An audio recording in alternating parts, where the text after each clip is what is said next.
बिस्मिल्लाहिर्रहमानिर्रहीम। अस्सलाम वालेकुम। इज़्ज़त मकसूद अगेन बहुत ही इंतहाई अहम टॉपिक के साथ। क्या है एस्ट्रोजन के सिम्टम्स क्या हैं और इसका सलूशन क्या है। सबसे पहले तो हम इसके सिम्टम्स के ऊपर बात करेंगे, लेकिन आप ये देखिएगा कि जो सिम्टम्स हैं अगर इनमें से आपको 5-10 भी हैं तो आप लाजमी इसके सलूशन पे जाएं।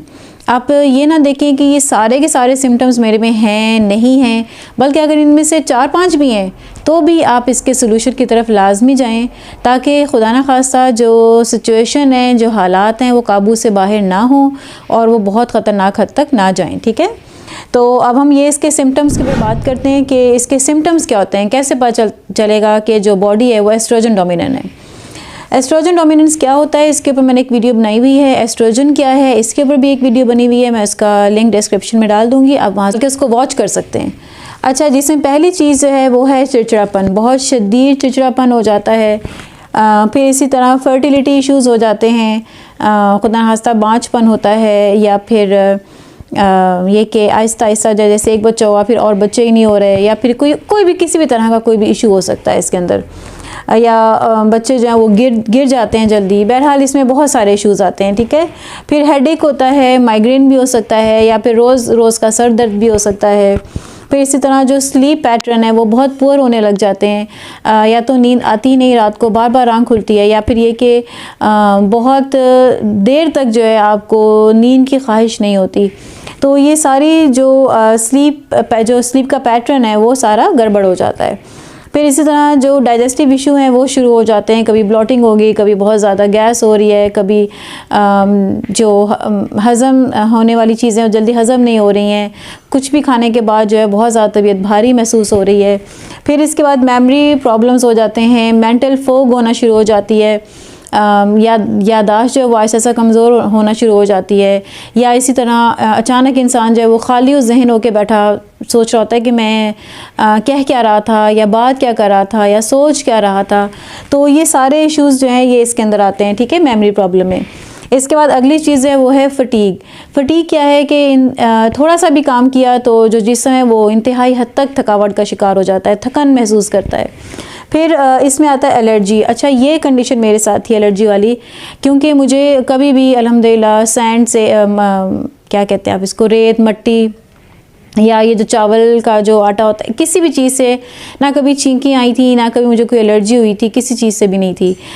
लेकिन मुझे पिछले चंद सालों में एलर्जी होना शुरू हो गई। जैसे पेट्रोल की स्मेल सूंघती थी तो मुझे एलर्जी हो जानी, या कोई और तेज़ स्मेल सूंघी तो मेरे सर में दर्द। तो ये जो एलर्जी थी मैं इसको फिगर आउट नहीं कर पा रही थी कि ये क्यों है, इसकी रीज़न क्या है।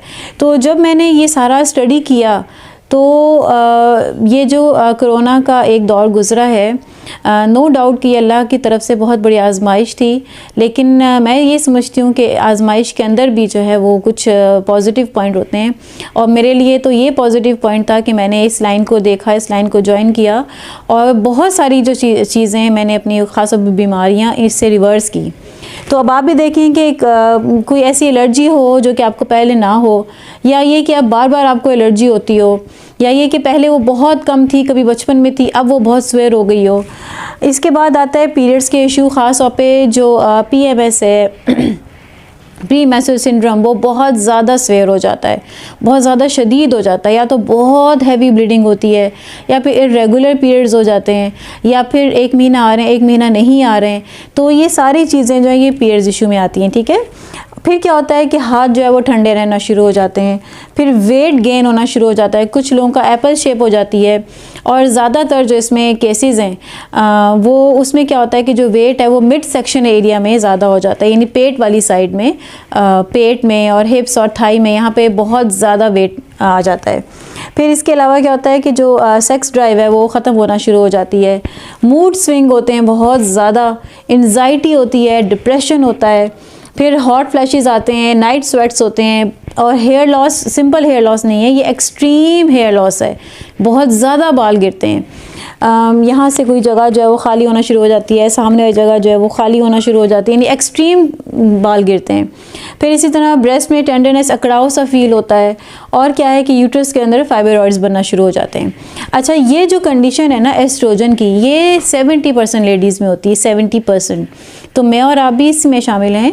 और खुदा ना खास्ता अगर ये वाले जो सिम्टम्स हैं अगर ये बहुत देर तक रहें, लॉन्ग टर्म रहें, काफ़ी अरसे तक रहें, तो फिर क्या होता है कि 50 प्लस के बाद ये खुदा ना खास्ता बहुत ही स्वेयर किस्म की शक्ल में ढल जाते हैं। और वो क्या है, हाई ब्लड प्रेशर, मैंने इसलिए रेड कलर से लिखा है।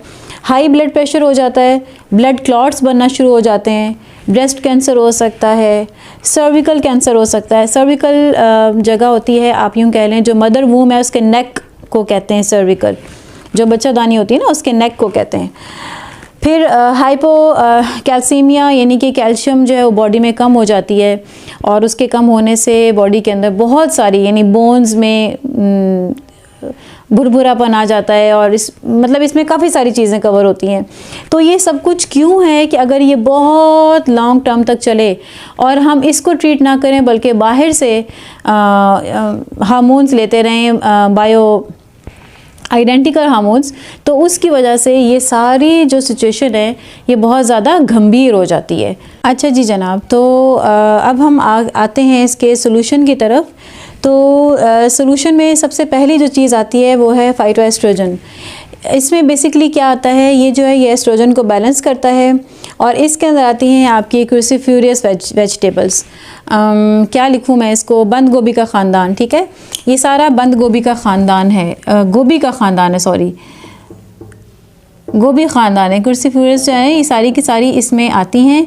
और इन केस अगर आप ये नहीं खा सकते, ये सूट नहीं करती, तो इसके जो सप्लीमेंट हैं वो डिम के नाम से आते हैं, डिम सप्लीमेंट, ठीक है, और ये डाइटरी सप्लीमेंट आते हैं डिम के नाम से। अगर ये ज़्यादा बेस्ट है कि आप इसको नेचुरल फॉर्म में लें, इसकी स्मूदी बना के पिएं, वो बहुत ही ज़बरदस्त है इसके लिए, वो इसका सबसे पहला सलूशन है।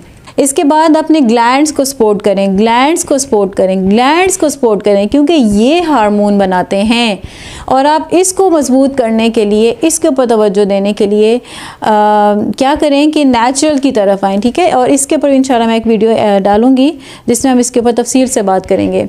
फिर लिवर को सपोर्ट करें, लिवर डिटॉक्स लें। क्यों? इसलिए क्योंकि मैंने आपको ये बात बताई थी कि जो लिवर है वो ऐसा ऑर्गन है जो कि हार्मोन प्रोड्यूस करता है ग्लैंड्स के अलावा, तो इसलिए इसकी राखी भी बहुत ज़रूरी है, इसकी भी हिफाजत ज़रूरी है। लिवर डिटॉक्सिफिकेशन बहुत ज़रूरी है, लिवर को डिटॉक्सिफाई करें, इसके अंदर से जितने भी जरासीम हैं, बैक्टीरियाज़ हैं, गंद बला है, उसको बाहर निकालें। फिर इसके बाद जनाब, ये बड़ा मुश्किल सा एक नाम है, आप इसके नाम पर मत जाएं, लेकिन एक प्लास्टिक है, और ये जो प्लास्टिक है ये बहुत ही ख़तरनाक है। अब तो हर प्लास्टिक के ऊपर, चाहे वो चाइना मेड है, वो जो मर्ज़ी मेड है, हर प्लास्टिक के ऊपर BPA फ्री लिखा हुआ आता है, क्योंकि इसके अंदर जो है ये BPA जो है होता है, और ये आपको कैंसर पैदा करता है। लेकिन अब आप उनके लिखे के ऊपर मत जाएं। ये बात वाकई सच है कि आप अपनी ज़िंदगियों से प्लास्टिक को निकाल दें, प्लास्टिक की चीज़ों में गरम खाना मत डालें, प्लास्टिक के शॉपरों के अंदर गरम गरम रोटियां मत लेकर आएँ, गरम सालन मत लेकर आएँ, प्लास्टिक के बर्तनों के अंदर गरम गरम कोई चीज़ ना डालें, और जैसे ही खाना वगैरह पकाओ प्लास्टिक की प्लेटों में ना डालें। ये इंतहाई नुकसानदेह हैं, इनसे बचें, क्योंकि ये भी ना सिर्फ ये कि ये एस्ट्रोजन डोमिनेंट की तरफ लेकर जाते हैं, बल्कि ये कैंसर भी पैदा करते हैं। ये इसकी बहुत बड़ी रीज़न है, कैंसर की जो 4 रीज़न्स हैं बड़ी, उनमें ये रीज़न सेकंड नंबर पे काउंट की जाती है। इसके बाद बर्थ कंट्रोल पिल्स जो हैं इनको अवॉइड करें लेने से। और इसी तरह जो मेकअप है, मेकअप के ऊपर भी मैंने बात की थी कि जो मेकअप है इसके अंदर कई ऐसे केमिकल्स होते हैं जो हमारे स्किन के रास्ते जाते हैं और हमारे एस्ट्रोजन का लेवल ख़राब करते हैं। ना सिर्फ एस्ट्रोजन के लेवल ख़राब करते हैं, बल्कि हैवी मेकअप जो है, केमिकल से भरे मेकअप हमारे लिवर को भी ख़राब करते हैं, यहाँ पे भी गड़बड़ कर देते हैं, क्योंकि लिवर ने तो सफाई करनी है ना। जब वो सफाई करेगा बेचारा थक जाएगा, इससे इतना काम मत लें। लिहाजा मेकअप का कम से कम इस्तेमाल करें। और सबसे एंड में ये कि एस्ट्रोजन जो हैं, होममेड जो हार्मोन्स हैं, वो लेने से एहतियात करें। कोशिश करें कि ऑर्गेनिक की तरफ रहें, ऑर्गेनिक ऑर्गेनिक ऑर्गेनिक। और आपको पता है कि बाहर के मुल्कों में, इसके ऊपर मैं सर्च कर रही थी, बाहर के मुल्कों में सबसे जो महंगी मंडी लगती है वो ऑर्गेनिक्स की लगती है। और इर्द गिर्द के शहरों से लोग वहाँ इकट्ठे होते हैं, चीज़ें ख़रीदते हैं और अपने पास लेके जाके स्टोर करते हैं, उनको फ्रीज़ करते हैं। अल्लाह का शुक्र है कि हम एक ऐसे मुल्क में जहाँ पे हमें हर चीज़ ऑर्गेनिक सस्ते दामों में मिल रही है।